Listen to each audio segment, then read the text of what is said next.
તો નવસારીની પૂર્ણા અને અંબિકા નદીમાં પૂરની પરિસ્થિતિ છે। આ વચ્ચે શાળા સંચાલકોની મનમાની પણ સામે આવી હતી। શાળામાં રજા જાહેર કરાઈ હોવા છતાં પણ વિદ્યાર્થીઓને શાળાએ બોલાવવામાં આવ્યા। કેટલીક શાળાઓ ચાલુ રાખવામાં આવી હતી। સંચાલકો પોતાનું મનસ્વી વર્તન યથાવત રાખી રહ્યા છે અને વિદ્યાર્થીઓના જીવને જોખમમાં મૂકી રહ્યા છે। તો કેટલીક શાળાઓ ચાલુ રાખવામાં આવી હતી। પૂરની સ્થિતિ વચ્ચે જ જ્યારે કે શાળા બંધ કરવાનો આદેશ હોવા છતાં પણ કારણ કે ગઈકાલથી વધુ વરસાદ નવસારીમાં જોવા મળ્યો છે ને આવા સમયે બાળકોના જીવને જોખમ ન આવે તે માટે નિર્ણય લેવાયો, પરંતુ કેટલાક શાળા સંચાલકો આવા નિર્ણયને પણ ઘોળીને પી ગયા છે।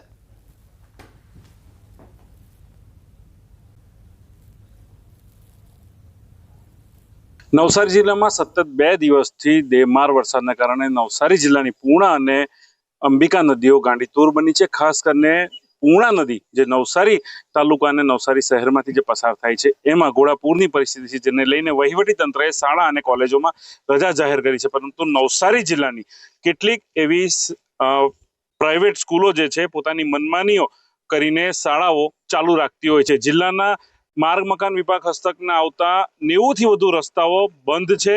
વાહનો જોઈ શકો છો કે બાળકો શાળામાં વાહનો લઈને આવે છે, પરંતુ જો શાળા ચાલુ રાખીને જે શિક્ષણ ન બગડવું જોઈએ એ વાતો આગળ ધરીને શાળાઓ પોતાની મનમાની ચલાવતી હોય છે અને બાળકોના જીવને જોખમે મૂકતી હોય છે।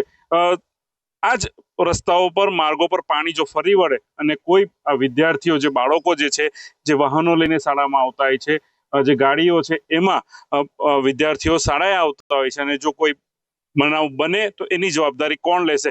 વહીવટી તંત્રએ આજે વહેલી સવારે રજાઓ જાહેર કરી છે। ખાસ કરીને નવસારી અને જલાલપોર તાલુકાના માર્ગો પર પાણી ફરી વળ્યા છે। આ જે શાળા છે ત્યાં નવસારી જિલ્લામાંથી ખાસ કરીને ગણદેવી તાલુકો, ચીખલી તાલુકો અને જલાલપોર અને નવસારી તાલુકામાંથી બાળકો ભણવા આવતા હોય છે, પરંતુ આવી મનમાની ક્યાં સુધી ચાલશે? શું વહીવટી તંત્ર આવા લોકો પર પગલાં લેશે ખરા કે ફરી આ લોકો પોતાની મનમાની ચલાવીને શાળાઓ ચાલુ રાખશે અને બાળકોના જીવને જોખમે મૂકશે? જો કોઈ બનાવ બનશે તો એની જવાબદારીઓ પણ કોણ લેશે? આવા સવાલો પણ સામે આવી રહ્યા છે। પરંતુ આવા મનમાની કરતી શાળા સંચાલકો સામે વહીવટી તંત્ર કેમ લાચાર છે, શિક્ષણ વિભાગ કેમ લાચાર છે અને અધિકારીઓ કેમ લાચાર છે, એ સૌથી મોટા સવાલો સામે આવી રહ્યા છે અને બાળકોના જીવના જોખમ સામે આવી શાળાઓ જોખમ મૂકી રહ્યું છે। ભાવિન પટેલ, ન્યૂઝ 18 ગુજરાતી, નવસારી। તો ડાંગ જિલ્લાના સુબીર તાલુકામાં ભારે વરસાદ। સવારે 6 વાગ્યાથી સાંજે 6 સુધી 12 કલાકમાં 5 ઇંચ વરસાદ પડી ગયો। સતત વરસાદના કારણે સુબીર તાલુકામાં પૂર્ણા નદીમાં પૂરની સ્થિતિ આવી।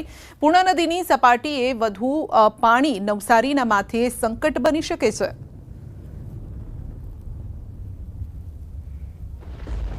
તો ડાંગમાં અંબિકા નદી બની છે ગાંડીતુર। ડાંગ જિલ્લામાં ધોધમાર વરસાદ। ઉમરા ખાતે અંબિકા નદીમાં ઘોડાપૂરની સ્થિતિ છે।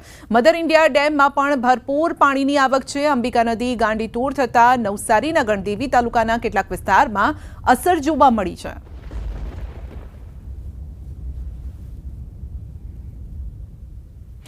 તો રાજ્યમાં સરેરાશ 46.21% વરસાદ ખાબકી ચૂક્યો છે અને સૌથી વધુ દક્ષિણ ગુજરાતમાં 50% વરસાદ થઈ ચૂક્યો છે। 50.82% વરસાદ થયો છે। કચ્છમાં પણ 50.35% વરસાદ અત્યાર સુધીમાં નોંધાયો છે। સૌરાષ્ટ્રમાં સરેરાશ 45.41% વરસાદ છે। પૂર્વ મધ્ય ગુજરાતમાં 44.11% વરસાદ।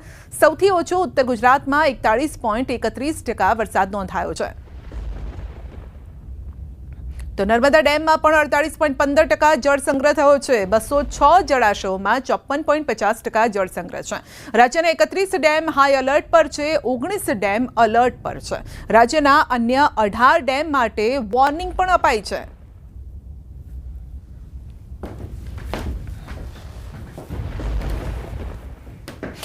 તો વરસાદમાં રસ્તાની કથળેલી હાલત અને આ અંગે જામનગરમાં કોંગ્રેસે વિરોધ કર્યો છે। રોડ રસ્તાની કથળેલી હાલત સાથેના ફોટોને લઈને મેયર અને ચેરમેનના દ્વારે નકલી ચલણી નોટોના તોરણ બાંધીને અનોખો વિરોધ કર્યો છે।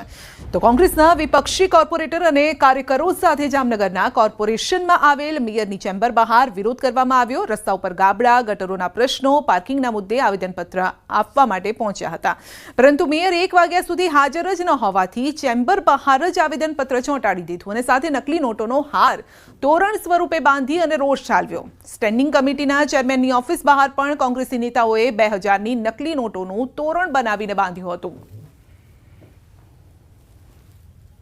સ્થિતિ છે, ખાડાઓ થઈ ગયા છે, રબડી રાત છે, ત્યાં કચરાના ઢગલા પડ્યા છે, કેનાલોમાં ડુંગરોના થર પડ્યા છે, કોઈ કામ થયું નથી.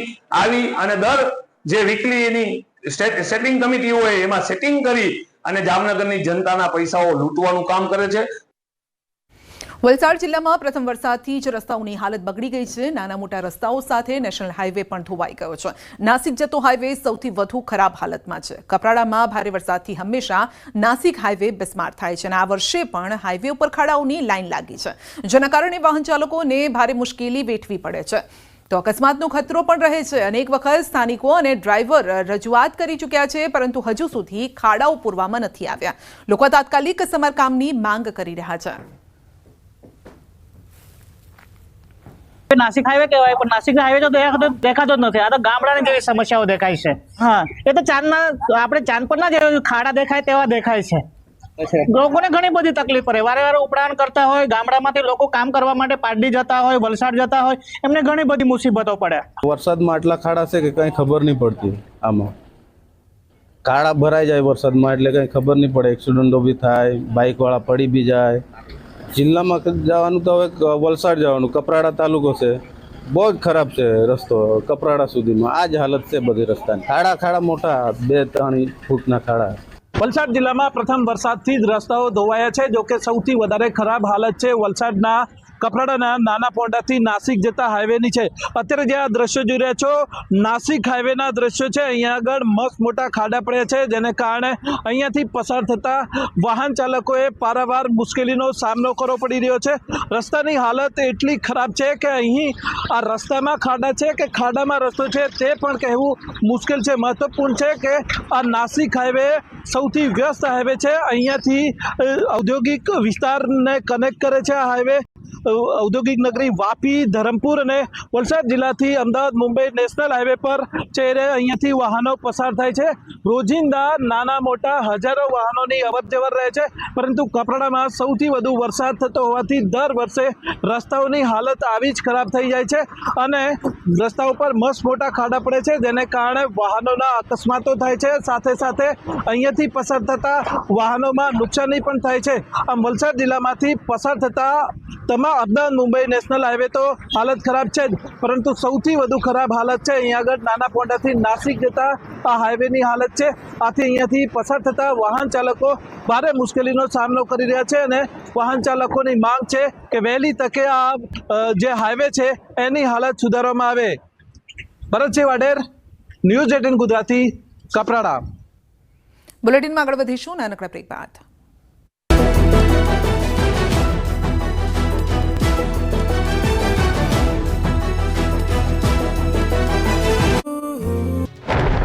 દ્વારકામાં સવારથી મેઘરાજાએ બગડાટી બોલાવી છે. દેવભૂમિ દ્વારકાના ખંભાળિયા પંથકના ગ્રામ્ય વિસ્તારમાં વરસાદી માહોલ જામ્યો છે. ઠાકર શિરડી, ભાડથર, કિશોદ સહિતના ગામોમાં વહેલી સવારથી વરસાદ છે. સતત વરસી રહેલા વરસાદથી ઠાકર શિરડી ગામે ચેકડેમ સુધી તળાવ સંપૂર્ણ ભરાયા છે. ચેકડેમ ભરતા ઠાકર શિરડી ગામે આવેલ મંદિરના પગથિયા સુધી પાણી પહોંચ્યા છે. ગ્રામ્ય વિસ્તારમાં ચેકડેમો અને તળાવો ભરાઈ જતા ખેડૂતો ખુશ છે. કલ્યાણપુર પંથકમાં સાની ડેમના પાણી દૂર સુધી ફરી વળ્યા છે. સાની ડેમનું નિર્માણ કાર્ય હજુ ચાલુ હોય ઉપરવાસમાં ભારે વરસાદના પાણી વહેતા થયા. સાની ડેમની સપાટી પરથી પાણી વહેતા થતા સૂર્યાવદર, આશિયા